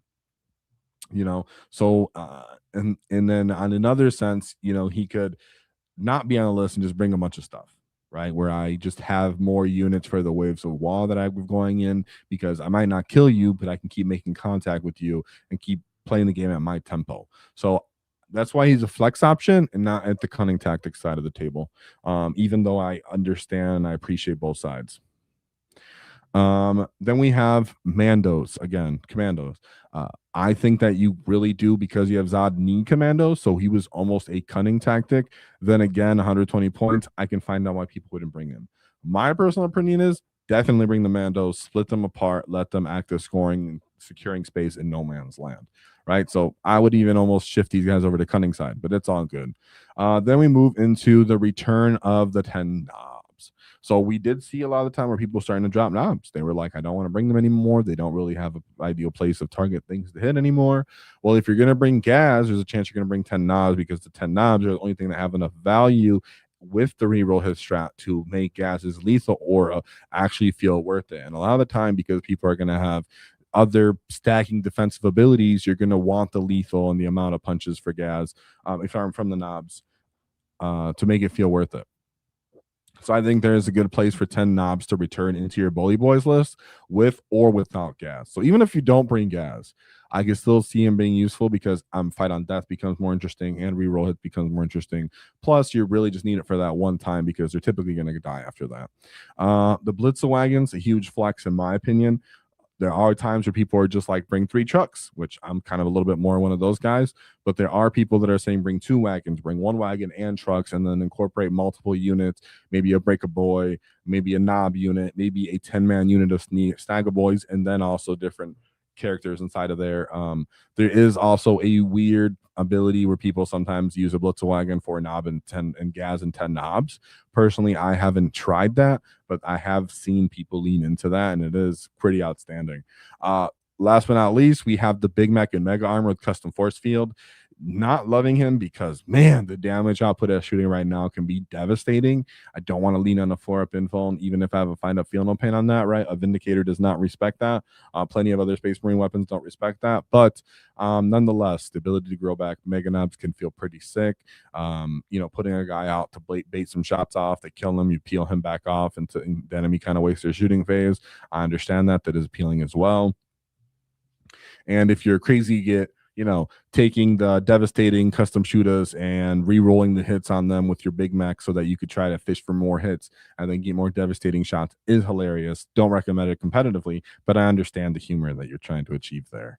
Last but not least, the War Boss plus 10-man Boyz units. So if you're playing on more dense tables, or you just like to play with more stuff and you drop gas, I absolutely think a War Boss plus 10 Boyz going into trucks, good old fashioned from around the index hammer time, has some good legs underneath it and will go a long way. So while Zod's getting up the field and getting punches off and Mando's getting fights in, the War Boss might be able to get some charges off with 10 Boyz, or stage up and prepare for the next turn and just kind of saturate the field with more stuff. So I'm a big fan of using that with 10 Boyz and a War Boss. Of course, I didn't put it on here, but there is a chance you could be a crazy person to run Snaggas in this as well for gas and fish for the rerolls. When it's not a 5+, it's not as reliable, not as appealing necessarily, but I think it's still a decent way to think. Now let's look at the Bully Boys list. So personally, I do have gas on it because I like gas myself for fun, but I think if I had to run out more Bully Boys lists, there could be a good chance that I drop him just for more stuff. That is a little bit yet to be seen, because honestly, the results we're seeing with Bully Boys are both. So I really think it's up to the pilot and him having awareness of his meta and maybe even the mission pack, whether that's working or not. So take that at your own discretion. But right now for this list, I do have them because it fit nicely into the points I wanted to show.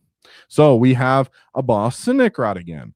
Gazgul Thraka, of course. A war boss, then a war boss in mega armor with the teleport, and then a Zagrot war snagger. So why I did this was twofold.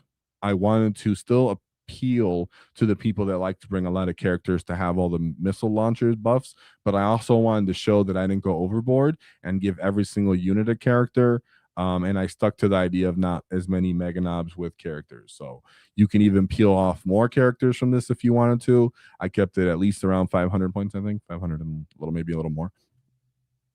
So I made a list without Megaz too, but this list kind of felt good when I rolled it all up. So 20 boys. Then we have triple trucks in this case. Didn't go for the battle wagon. Zod's big Gretchen unit plus 2 more Gretchen unit. It ended up just working out really nicely for points, but I also just wanted more grots, more stuff, right? When I did swap, I think it was Gaz for, was it Gaz? I think it was Gaz for this knobs, one or the other, for 10 boys and 10 snaggas. Then that is an also option with this list. So if you want to tweak this just a little bit for more stuff, easy thing I did was incorporate 10 boys and 10 snaggas as well. So then we have a 10-man commando unit followed by 3 mega knobs. I would have these all with twin kill saws, in my opinion, because none of these are going with Gaz. Gaz is getting the 20 boys on his side, and he's calling it a day there. Then we have the 10-man unit of knobs, and they'll get the war boss in that case, and a storm boy. So this is straight up Bully Boys-esque, right? Everything here is coming to crump, knock someone's teeth out, hit them as hard as possible, and Bully Boys take advantage of this double wall and have access to some of the strats and have a little bit of redundancy here. So mobility in the trucks, didn't pay for the mega knob, the battle wagon, excuse me, but you can definitely fiddle this around a little bit and put some blitzer wagon style of staging units in here where you can put them inside of the battle wagon and use it as a launching platform. I think that's totally fine too. But like I said, I wanted to stack the knobs volume of punches with Makari lethal aura in that case, and then I have the mega knobs to come out at turn 1, the first wall without a leader, and then again with the second wall, one of them has the mega knob, so he's +1 to hit, and then the other one can use the reroll hit strat, right? So I have things that I can use for strats on the first wall from the first mega knob unit that's not having a character, and then the following one they come out as well. So one of these mega knobs is getting ingress from the teleporter, and then the other ones are coming in from trucks, right? So trucks, they go inside of there, boom, jump out, get stuck in. And so rinse and repeat. Then 1 unit of storm boys. So honestly, I had fun putting this together with how kind of tough this list kind of felt, but then the Catan stuff got leaked out and everything as well. So I'm cool with people who decide they just want more stuff. Nonetheless, this is the Bully Boys list, 1995 points. Tweak it if you wish, but we'll see where Bully Boys end up at the end of all of this. Then we move on to the Green Tide. So Green Tide making a sleepy resurgence. Whenever the meta gets too elite and too bully-esque, like tough guys can't kill me, I'm only a couple models, blah, blah, blah, playing the tough game, Green Tide sneaks its way into being discussed. Oh, wait, hold on. I had one more thing to say. Where's my boy? He said this. Sorry, guys, if you're rewatching this and I interrupted your flow, but someone right here mentioned it. Tiger Melts. This is why I love you, Tiger. He said Gaz being another war boss and being able to lead boys and knobs is too neat. That is true. Sorry, I thought you said something else anyways, but leading knobs is something that he can do, and I think that people should kind of look for it. And I'm glad that you reminded me. I hope I said that in the last Bully Boy section. So let's move on. Green Tide, like I was saying. So as the meta always adjusts to being a more elite style, and I'm going to go more for killing instead of playing the mission, Green Tide finds its way. And I think the fact that Gaz can now be brought into Green Tide with the boys is a huge difference. back when Green Tide was more at its peak and more favored, I would still take Gaz, but I'd have to take Mega Knobs, right? Because I was trying to give all the boys lethal so they can actually kill stuff. And then Gaz also acts as a bulwark in a way, acts as a deterrent also. So actually, he doesn't act as a bulwark. He really acts as a deterrent, and the boys are more like a bulwark, right? So what I mean by that is how he would function here or even in the past is if you have Gaz in the Green Tide list, let's say someone has, I'll throw it out something out there like Thunderwolf Cavalry. I'll just put it out there, right? And Thunderwolf Cavalry can just run into Ork Boy units. If we're talking about like something like Stormlance or something, crash into a mob of boys. The mob of boys punch them back, maybe kill like 2 or 3 of them. Then the dudes fall back again. They charge back into the boys again, right? You can't, as an Ork player, necessarily let someone repeatedly do that to your Green Tide list. There are the units that the boys will struggle to clear completely off them, but if the unit is able to engage with them and then fall back and re-engage with them again, maybe a Terminator style of unit as well that can hit them hard enough and then fall back and hit them again, that would erode your Green Tide too quickly. Gaz acts as a take here is, well, the enemy now has to respect his damage, and they will pretty much auto avoid him when he's on the field. And in that case, then you get to control the space around him between the blood surges, the advance and charge, regrowing models. It becomes interesting in that way. So a lot of the time I found, well, I would, the enemy would say, well, my real plan is to stand here and be a jerk and try to stat check you. But now that you got a bunch of boys, I have to kind of worry about that, right? That's where Gaz matters so much, and he becomes interesting because he can reroll wounds with his unit and this for the CP and stuff like that. So Gaz is pretty much an auto take in the new variation of Green Tides. Then we go into mob very size. So I've definitely talked to some of the best players in the world that play Green Tide that say 120 boys is the strongest, but goddamn, it chews up your clock. And I've also talked to some of the best guys and said 90 is plenty enough. You get a little bit more tools. It helps with your clock time, and people still have a problem chewing through it as long as you don't let them get the initiative off you. That being said, the real development here is the battle wagons, right? A battle wagon or even 2 sometimes are being incorporated in Green Tide lists where you keep one of your mobs safe, makes your deployment easier, a little bit more conservative in that way. And then the mob comes out. It also kind of develops a little bit of speed from disembarking from this wagon. So battle wagons are to be considered. Now, we have Snickrot, of course, for the reasons mentioned earlier. A big deal in this detachment tool that I think is always looked at kind of like as an afterthought are actually the enhancements. So the enhancement, I think it's Cunning but Brutal, or sorry guys, you get to see the names so often they start to overlap. But the enhancement of getting additional CP is also quite important. So if you're going to put the character that's holding that within the battle wagon, he can still draw CP out from the enemy on a 3+. Now you might say, well, tactics, I'm already doing that. I'm playing with boys. I'm an objective. I can probably put my grots on my home and I can still do it. I get it, but you want more because the strats are really what fuel this detachment so much. So something like the enhancement that gives you additional CP is typically slept on, yet I very much actually recommend it.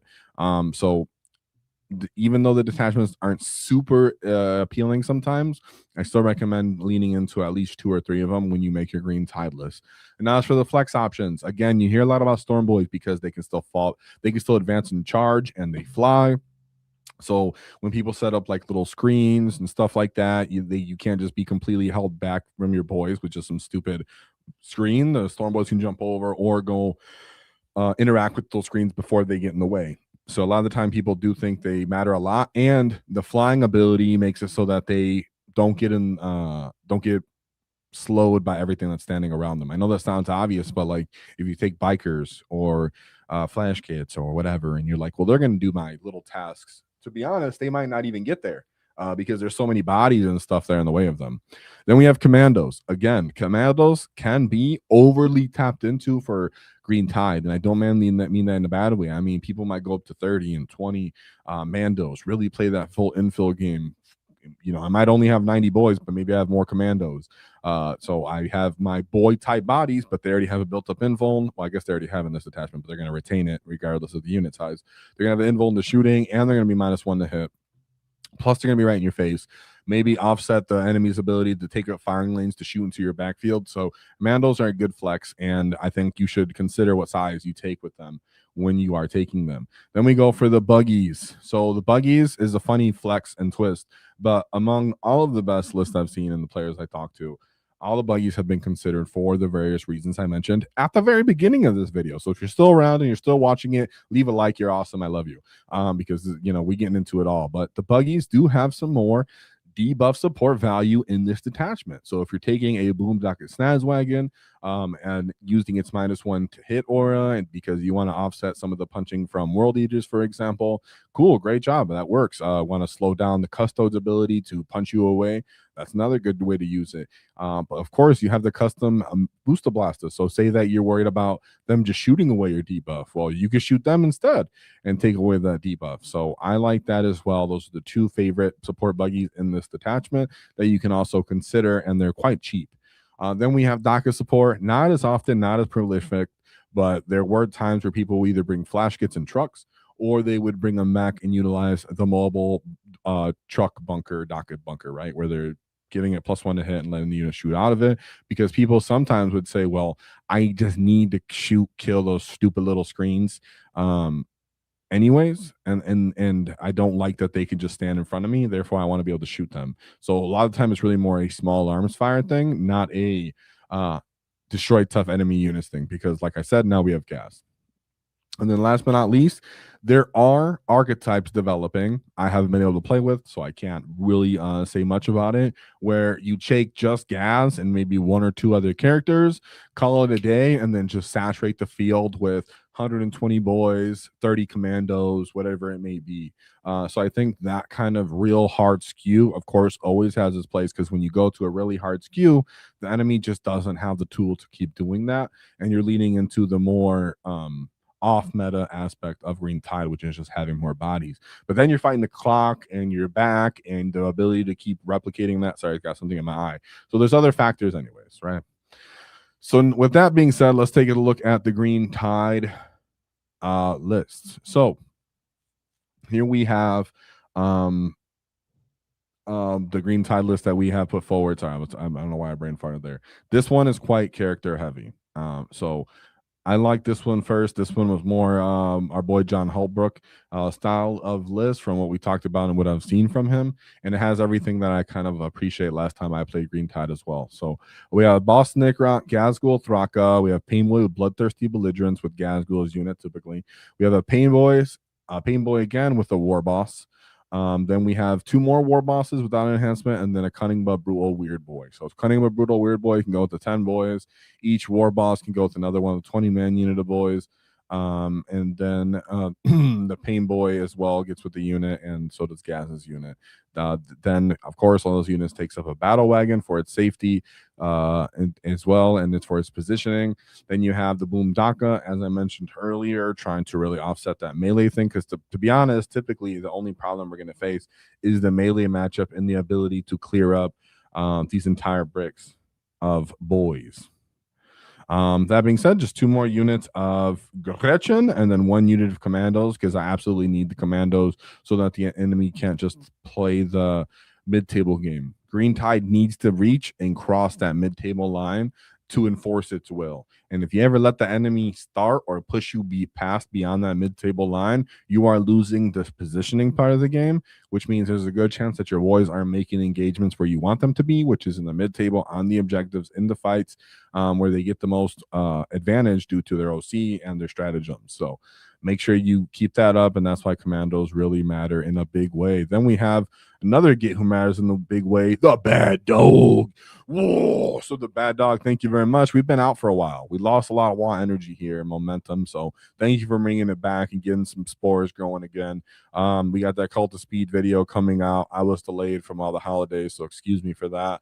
But we're going to make sure we have the after action reports, at least 1 every month for this entire year, and maybe even more. So Bad Dog, guys like you are keeping me motivated so we can keep it going.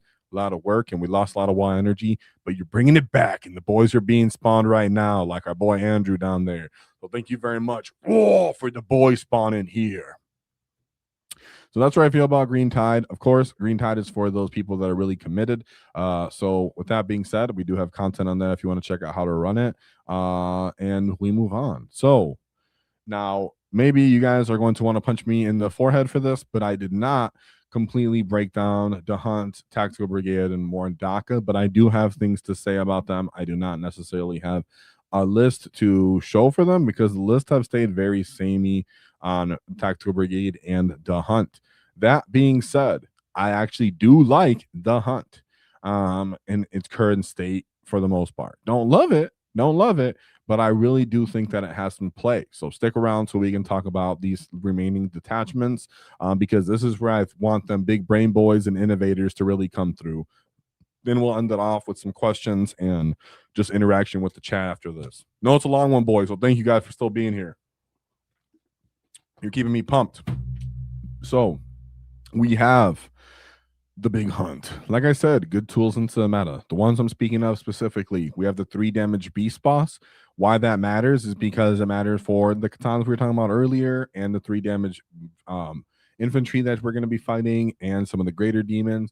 Of course, this is one of the detachments that can stack critical 5+. So if you find a way to get lethals, whether from the rigs or a gas, you can really make these Snag-a-Boy units shine really, really hard and do great things. Of course, we have the helping the AP situation. Again, this means that Squig Hog Boys, Snagga Boys, Kill Rigs, all actually have the ability to fight these powered armored units and these Xenos units that we're going to have to deal with at the same time. So I'm a big fan of that. Another thing I'm a fan of is the ability to get the initiative. One thing I'm really learning as we're moving on into this meta and the later part of the edition where power creep has been a huge factor. And you can definitely feel as Orks, where we've mostly lost things, right? To the point that a lot of respectable players I know just lost momentum on wanting to play Orks. And I get it. But some of the great WAAAGH ain't giving up on it. And that's okay, right? Because we still like to stay green. But that being said, we need the initiative. So Green Tide gives you not only Glory Hog, but because they have the stratagems to allow you to advance and charge or fall back and charge means I do build my list a lot of the time around that stratagem. So whether it's I'm bringing multiple units of 20 Snag-a-Boys and or a Zod unit alongside the big units of Squigs, a lot of the time it's because I want to overwhelm the enemy with the fact that I can then fall back and get into another fight on my terms, or I can just run at them turn 1 and get into the fight on my terms if they don't have infiltration to screen me, or if they have no other way than to just stay on the line and kind of try to stat check me. So a lot of the time the Hunt feels good because you get the AP and you get the initiative, which are two things that if taken away from the Orks, we end up struggling. So the Hunt has some really good niche strengths from it. But like I said, really the list that I have for my Hunt list look the same as the prior videos that I've shown. And in the prior ones I've shown where you run 20 Snaggas out of a Hunter rig or out of a battle wagon, I've incorporated all of those things as well. And I think if you go back to them, they still have a place because how the meta's evolved into some greater demons, some Primarchs, some Necrons, some Space Marines, right? A little bit of all those things. And the Hunt has a bit of answers to all of those. But of course, you playing it because you like the pigs and the rigs. And then we move on to the Tactical Brigade. So this is the detachment that's the must innovate category. Now, there's some things that are just, we know what works. The Big Mac and Mega Armor alongside the Flash Kits, fantastic. Shock attack gun, tank buses with +1 to hit going into the infantry, sick. I bet, again, something else I like a lot. A Zagrat with the fallback and charge or additional OC feels really good. But there is a time that we now have to start thinking outside the box. Some things we're thinking outside the box is gas, lethal, sustain 5+. Whether it's a 10-man unit of knobs, which is probably the most common place I've actually seen gas into knobs, Tactical Brigade. But, you know, he can actually give access to knobs reaching strength 11, then also having critical sustain 5+ and +1 to wound. So that, again, that's another very unique profile. Not to mention, he can also decide, maybe I'll just give him -1 to hit, alongside of him being a war boss means that they're going to be -1 to wound innately. You can also be really cunning and try to take advantage of the redeploy shenanigans that are coming on, whether you're going to saturate the field with multiple big 10-man units of Storm Boys, or you're going to try to take advantage of a commando unit. Nonetheless, the really important stratagems here, in my opinion, other than the sustain strat, sustain or lethal, right? It's only 5+ because of gas, but at least you have access to it in this attachment. And that goes for maybe even a little bit of snag up potency. But all in all, I think that people are going to have to find a way to innovate with this, whether it's finding ways to incorporate maybe a biker for a speed and kind of flexibility option of still using those same strats without just being a simple orc boy body, or if people are going to have to try to find a way to take more advantage of board positioning alongside those bikers, whether it's with Storm Boys or Commandos. There are some gets that can make it work with pigs and such, but Taktikal Brigade is one of the more feel badsy, and I'm not sure if it's just because of how I feel about them personally after they've been hit so much, or if it's really because they really have just lost the pace of the game and they're trying to play an elite version of 40k while the rest of the meta has gotten even more elite with power creep. So take it as you can. I'm not completely hopeless on it because some of those strats I really, really like a lot, and the concept of getting orders I like a lot, but you can't make the whole detachment off strats, and you can't simply give me one order and think that it's enough for the whole the detachment to function in its current state. Then we move into more Dakka. I put Mark Perry there because we did a Mark Perry video where he talked about his unique style of list. I did run it. That list is legit, but it does take quite a lot of nuance and game knowledge to play. So if you're a highly competent player and you understand those phases of the game and you want to try something different, absolutely try Mark Perry's list. I think it definitely works, but it also is really hard to kind of function on time and reps. I'm sorry, and be able to execute it without reps. So I do think it's going to take some practice. Nonetheless, we do have a little bit more of other things to talk about because I have been fiddling with more Dakka. It has been somewhat frustrating, but there also has been some fun moments. So that being said, one thing that I actually really do like about more Dakka are the Dakka trucks. Being able to utilize burner boys out of the firing deck, flash gets out of the firing deck, or even tank busters out of the firing deck. Telling the truck to ignore cover or get additional AP because those are not exclusive to a infantry or whatever. Those stratagems are just a orc unit.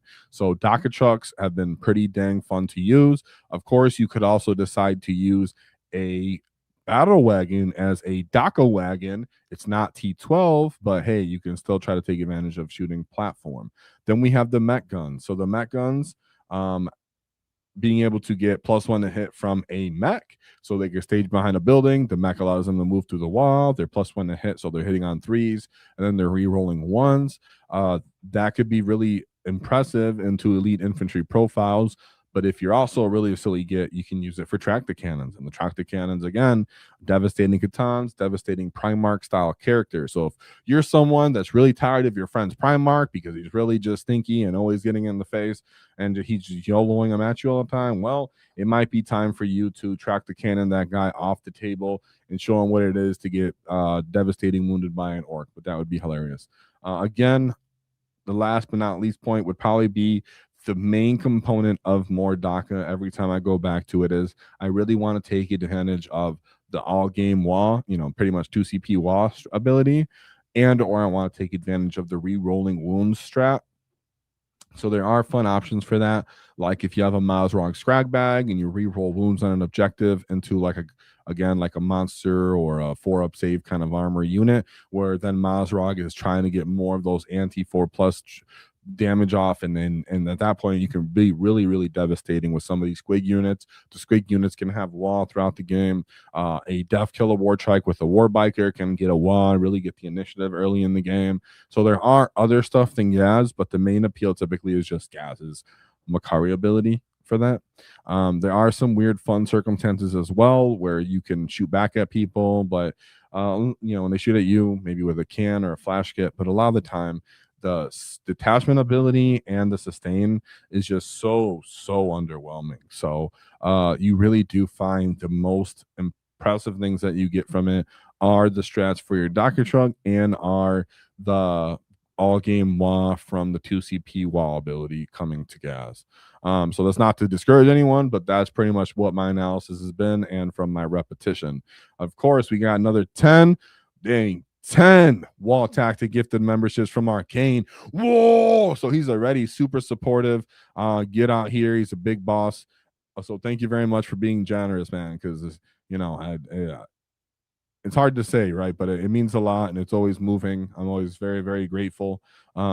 And so whenever you guys, you know, help and participate and show encouragement, it means a lot. So thank you, Arcane, because you've been around the whole time. So I just want to give you some love for that. But of course, 10 Wall Tactics memberships. Check out those videos. And this is why I'm getting those after action reports out. I've slept on it too long. This is the year of the hustle for the wall. So whatever content you guys want to see, demand it, because this is the time that we're going to rise and shine to be the great WAAAGH going into 11th edition. Time for us to grow against the next level. You know, I'm going to have to get my head chopped off and put a new one on so I can become a bigger boss. So thank you very much, Arcane. I very much appreciate that. With that being said, let's end it off with the questions from the live chat. So I don't think too overwhelmed with live chats right now, but now's the time to get in. You get as we're here. I think it was a quite successful stream. I reached the mark of an hour and a half before I covered everything I wanted to cover. If you want me to unpack any of the last 3 detachments that I mentioned, or any more of the detachments as a whole that I might have missed, or that you guys think was important, that you appreciated, let me know in the live and or post comments. So it means a lot. And that would really help us with supporting the community, because I know people have been asking these questions. Whenever I look a little bit on social media or in my Discord or search the web or talk to people locally, you know, I'm in one of the Discords I'm in, which I'm not in that many Discords, you know. Oh, here's my squig right here.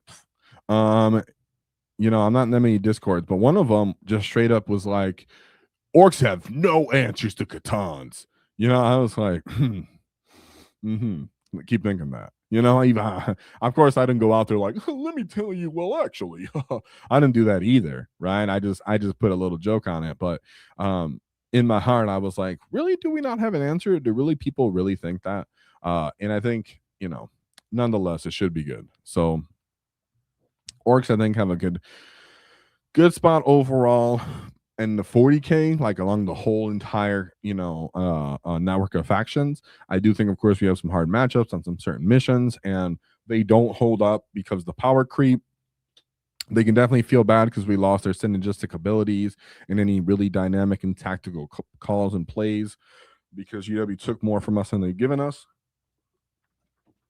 But nothing feels better than absolutely crumping someone that has a laundry list of rules and abilities, and you go, yeah, but wall, and then you just crump them, right? So I gotta say, there's nothing more appealing than when the Necron player is telling you his 45 abilities that he's stacking on each other, and you're like, yeah, but I one shot that unit, so see ya, whoa, right? So that's pretty sick. And yeah, the bad dog gonna be solid members only. Let's go. Yeah, because you guys are going hard right now. Oh, we have 10 wall tactic gifters coming from Murder Mouse. Thank you for all the support going into the new year, guys. My wall energy is growing already. Coming back to life. I was getting a little dusty. It's been like 3 weeks since we did a video. Let's see what's going on here, but thank you very much. I know you've been around having a good time. You got some hobbying to do, so I hope you're hobbying during this video, you know, because I know we're going to be showing each other what we get next edition, the 11th edition. Me too, guys. Personally, I've been hobbying up, you know, trying to get all my stuff done as I go into the next edition, so that when I buy the new models, I don't need to, you know, fill a backlog before I start that log. So trust me, make a commitment now that you're going to work on that backlog as a community in this downtime when people are a little bit down and out about orcs. You know, let's make sure we work on our backlogs, get our hobbying done, like we seen earlier from $1 Billion Clown Farm mentioned too. You know, whenever orcs are never really down and beaten, because really we're just recovering and growing in wall energy. So thank you very much, Blood Moons, Murder Mouth, because you've been around since the beginning as well, keeping this walk going. You know, guys like you and Arcane, man, you know, trust me, guys, I remember everything. I remember when 18 Dev Compters was a meme when we had less than 500 subs. So yeah, let's see. Like people were saying, Dreadmount has more legs on certain terrain circuits. Yes, they do. Right here he's saying, "Whoa, I'm late. Bubble Chucker for the win." Now I have to rewind. Yeah, dude. Bubble Chucker. So think about it. If you don't understand, I probably should have unpacked this a little bit during the video too, but how it works for the adding the damage up is, say that you have a bubble chucker and you roll the strength 6 profile, that's strength 6 -1, 1 damage. If you use big shells for bigger gits, you're not only wounding a Catan on a 4+, but because of the order of how damage is, the modifiers is worked is, first you would have the profile of your damage 1 going into the -1 damage of the Catan. It can still only could be -1. It can't go to 0. So then you go into the next part where when you add the modifier on of the +1 damage for big shell for bigger gits, that means you get around the Catan's -1 damage by using big shells for bigger gits. So then that bubble chucker, even its lowest profile, is still getting 2 damage shots off. You can choose lethal on that. You can choose sustain. I typically choose, it depends, right? If you're looking for a spike in damage, you choose sustain. If you're looking for some reliable output, you look for lethal. Then you're re-rolling the hit for 1 CP as well, and then you're just fishing for that lethal and just trying to put all that damage onto one of them too. So it's quite hilarious. Bubble chuckers are so diverse in that way, but they're also quite random and chaotic. So I'm really not too beholden to any one answer as to what is the preferred mech gun profile. Honestly, I'm totally fine with using 0 mech guns and just using walkers, right? Like our boy mostly. I also have 4 Gorkin out lists for my narrative campaign. Thank you for doing the work that we all want to see. No, you because I love my Titanic walkers. No, you can't fix 7 mega knobs in a truck. Beast bosses, beast bosses plus custom booster blasters, a match made in heaven, right? Making people slow down the amount of ability to put on us. Interesting. Let's see what other guys got to say. I love how wide Ork army ranges. We have so many themes to lean into. Yes, we do. And a lot of the time, other factions really only get one way to play. And that's why I really want to put this video out, because people might sometimes be like, well, see, in addition or beholden to just War Horde, there's no reason to play Orks. We have been defeated. We have never been defeated. We will never be defeated because we're Orks. So hopefully this video gave you guys some motive to still try other detachments, still have fun experimenting. You're not going to win GT. I'm not going to win a GT most likely with my Orks anytime soon. Not too many of us will, but we can still win games. We can still put a monkey wrench or a grotty wrench into people's plans and have a good time doing it while we prepare to be the big bads of next edition. So Orks are a great faction, dude. Orks are fantastic. And I think GW generally has been doing a good job for our models, how they look. Stompa is good. You just need to know the terrain you're playing on. Yep, in the events in advance. Can't move out of the deployment zone on some maps for GW. Yeah, absolutely. If you can do homework on it, he does real work, bro. I've had so much fun random at games with the Stompa. One thing people overlook when making beast boss lists is the double WAAAGH. You don't need to build solely in knobs or mega knobs. You do not. You can definitely go into other units, which is why I like my Zod. I like my Mandos. Stuff like that as well. And if you do drop gas, you can fit more stuff like Boyz, which I like as well. Then we chat about the big hunt. I just got here. Well, thanks for joining us, homie. No, we didn't talk. We got it to the end. If you needed more information than that I didn't cover, you can let me know in the comments or anybody else. But I do not hate the hunt, and we do have a couple gets that are still learning with it and kind of experimenting to see what they can do. So I definitely like it. Thanks, Blood Moon. Bully Boys list is straight solid. Looks proper. That's what I'm talking about. Yeah, I actually liked that style of list. I'm like I said, I'm open to dropping gas, but nonetheless, it's good. What's your 1,000-point list? Ooh, that's a good question. If I did 1,000 points, to be honest, Cult of Speed is pretty potent at 1,000. Between the Comptas and the Trikes, you just get so much stuff and you're so fast. You pretty much just dismantled the enemy's scoring units, and then they're just left with whatever one missile unit they paid for. If I'm not playing that, the hunt works in 1,000 points for a similar reason. And then, of course, the Bully Boys has a cool way to function, very similar to 2K, but just dwindle it down with the amount of units. And then last but not least, a bunch of Green Tide would be hilarious. Mazrog and Green Tide, no, but Mazrog in Mordaka actually isn't insane. Yeah, it isn't insane because re-rolling wounds. Now, is there the chance that you just roll 3 ones with Mazrog when you're hitting and then it wastes it? Yes. But there is a good chance that you don't waste it completely with Mazrog. You can re-roll wounds, or you can end up, like I said earlier, maybe giving a big squig brick a wall outside of the main wall or even post the main wall. So there are a little bit of play for Maz in other detachments than War Horde and the and the Hunt, but typically kind of mitigated to that. No more rumors so far on my Orks. Oh shoot, this was a good one. Thank you for this. The new Dawn of War trailer might be showing the new Mega Nas model. Yeah, it looked like it was showing the new War Boss and Mega armor. And he looks like he's an epic character like we were talking about. So that's pretty exciting. He does look like the new model because he teleported, which is similar to what we've seen in the trailer where he has like the teleporter pack on his back. So that's pretty sick. I'm pretty excited about that. I also want to say to anybody that didn't know, in that trailer, I'm gonna have to do a stream about that. But Gorguts, thank you. In that trailer, Orks were snapping on those Space Marines. Boy, I'm about to say a bad word. I had to hold it back. They were crumping those Space Marines like no problem, boy. They were slapping them beakies around. Orks looked like they were beating up those Space Marines on easy mode, dude. Had them straight up leave the ship. They couldn't even sabotage it. We had Terminators running away from flash gets in that trailer. Orcs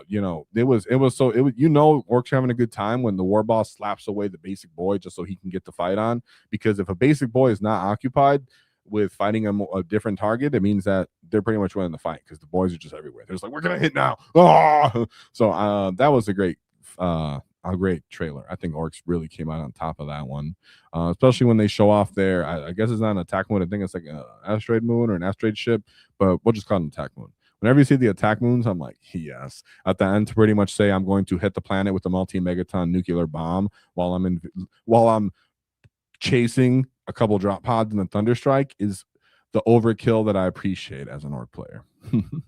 So yeah, thank you for that comment. Got me a little excited, as you can see. What's up? You think my boys care about getting unraveled? Sounds like a good time to me. Right, exactly. Do they care about the fact that they're getting dismembered or blown up? Not really, as long as other people around them had a similar experience. It's all good. So yeah, our Orks do not care anything about that. And that's also what's fun about Orks is that when you're playing against these new kind of power creeped armies, when you're like, oh, you have 1 billion rules that you're stacking? Yeah, I got a 5 of Benvol, dude. Just roll your saves. I mean, just roll your wounds. I don't care. Just tell me what I'm doing, bro. I'm gonna fight on death no matter what. Yeah. Right? It's just, I appreciate that when I'm playing my Orks. Oh, this is actually not a bad thought. This bring me more stuff to thought, but thoughts on a Big Mac with Press It Fasta in Dread Mob and Shoot a Boys in Dread Mob. I run 10-man version and find that the double button is always good regardless of what I get. Well, what I don't like about it is, one, it's a lot of points. 2, if you roll the same thing twice, obviously it's nothing. And if you can't choose one and then roll the second one, for example, so they both have to be rolled randomly. So if the points was less, it'd be fine. As for how do I feel about Shooter Boys in Dread Mob, I don't hate them, but I'm not necessarily in love with them. Like I said, you do have to put a lot of commitment to make them function, which is what you're doing. So that's pretty sick.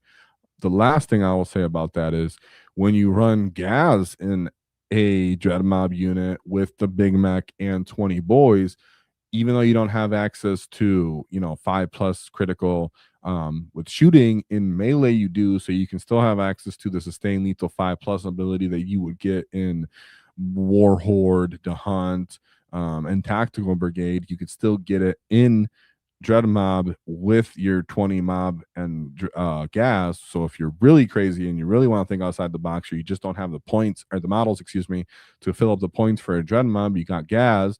That's another cool kind of center anchor holder thing that you could do there. As for Shooter Boys, I was doing that more in Dakka actually, and I'm trying to make that work. Right here, what's good? He said, so far I'm undefeated in running Mark Perry's Dakka list. It's a whole lot of fun. Gonna make some slight changes, mostly so I can play it faster. Yeah, no, I get you on that, dude. So make sure you let us know in the comments or in Discord or social media how you were tweaking it. But I feel the same way. Super fun, but dang, I was running out of time with that thing. And it's very nuanced. So very cool to see though how many people really embrace that video and embrace Mark Perry's way of thinking. I'll speak for Mark Perry here when I said that he was grateful for that and he made him even more excited. So the more you guys get Mark Perry excited, there's a chance that he goes for a run to be the best orc, right? Not saying he will, not going to put that in his mouth and speak for him, but I know that he gets riled up because he enjoyed that people were actually embracing that crazy idea. So I'm glad the community, really helps think outside of the box and understands where he's going. Because sometimes he sounds like a mad lad. Whoa! So thank you for that. Do people run Stampa and cans or pick one or the other? Ooh, that's actually a good question. I answered that more in my other videos, but nonetheless, I typically bring one or the other. And in an after action report I did with a Stampa and cans I have on there and Gorkanaut and Morkanaut, I explained why I liked it / didn't like it. All in all, it's because the Stampa wants all the CP and the cans want all the CP. So typically, no, you don't put them both, but you can. I'm just saying typically. Oh, what's up, Golden Thing? Speak of the Dread Mob. Appreciate the shout out in Dread Mob. Whoa, yeah, you know what's up. Me and Golden Thing have had chats when I haven't done them in a little bit, but when you do the call someone and talk about lists and fix my list, and he knew his stuff. We were pretty much mostly agreeing on what we were talking about, and it was great to see. One of the only other people I know that will advocate openly for killicans, as fervently as I do. But there's definitely other competitive people that 100 agree with our point of view. So I know you're cooking and you're supportive of the channel. So I'm really always happy to give you some love. So thank you, Golden Chain. Is there any channels you can recommend for Raven Guard player like your channel? No. What's Paul running? Paul's bad at things. What is he using? I don't know. Maybe Paul's bad at things. Maybe. No, but I made this channel because there weren't someone that was doing this because I want to talk about orcs. So maybe it can be you, Jacob. Maybe you'll be the Raven Guard kid now. But thanks for asking. I'll take that I'll take the question as a compliment. So thanks. Yeah, gore guts, you guys. Let's see. We're getting close to the end of here, guys. Okay. We're getting into 2 hours. Boy, we're gonna have to clip this down so someone actually watches this video. Or you guys are gonna have to leave a like so someone actually watches this, huh? Let's see. He goes, they still move too slow, but I get you need to see the models. I'm not sure what you're talking about, Matt. Maybe you're talking about the killicans. It's a bit of practicing where you're putting them and not being scared of them taking damage. I think sometimes people get so scared of putting them out, start moving them early because they're scared of them taking some casualties. It's like, let that first unit take some casualties. Also pre-measure a lot. There's certain units that might not be able to get shots off in that far. So there's here and there on there, right? There's nuance and context, but also could be the train you're playing on. Just sucks for them too. Last game I played with Beast Snaggle Boys. Having a pain boss was driving my buddies insane when all the attacks got nullified. What's cool about that too is when I was talking about the hunt, I actually did run 2 20-man units with beast bosses, and then the third unit had a pain boss. And then I had Zod. So it was like almost like a fucking stupid green tide list as my hunt list. And that random final pain boss unit, people were like, why'd you do that? It wasn't really worth it. You could just bring a beast boss. I get it, but the amount of commitment people needed to put into that one and the Zod unit, and then a lot of my other units just fall back, keep doing stuff, wasn't that bad. Do I think he's still overpriced? Absolutely. Could I just move up to a beast boss? Yes. But doing it still feels kind of fun. So thanks for saying that. Excited to be the hardest army to play in Dawn of War as tradition. Well, if I can figure out how to stream games, I'd be down to play that too, and then tell you guys how to play that, because that's why he made this channel. It's funny because if that's a tradition in Dawn of War, that's actually a tradition in 40K, where orcs are one of the hardest armies to play competitively. I wouldn't say just to play, because there's a chance that I just wall you and you just can't handle it. But to play competitively and reliably, orcs are actually one of the hardest armies to do that in 40K in real life too. So it goes hand in hand. It is a tradition, and if that's the way, if I can figure out how to play games live or whatever, I'd be interested in playing Dawn of War with the community and kind of working out how to play that game too. Because I like those kind of strategy games a lot. Just haven't played Dawn of War. So yeah, you guys like Mark Perry's list? Getting to the end here. Oh, we got another super chat. Thanks, you get. Did nada, senor. Scouts out. Whoa! That was an interesting comment. Thanks, homie. I appreciate that. And let's see the last couple comments here. Big Mac and Mega Armory leading Flash Kits and Tactical Brigade destroyed Farsight Crisis Suits in one go. Pal player didn't believe our player could shoot, and then he found out. No, yeah, it's pretty sick. That's why I was like, man, that's the best shooting unit. So I still have hope for Tactical Brigade, and so should you for our entire codex. And that's why I did this video, and hopefully did you guys some justice, got your squig juices flowing in your brains, got some old combos and overlapping strategies brought back to life, and maybe also gave you some motivation to try some new ones. So with that being said, check out our dice if we can get those dice going, if you guys need some, or that mat. Without anything else to say, there's always one thing to keep in mind: is don't cross our wall, because we'll not get eval. Whoa.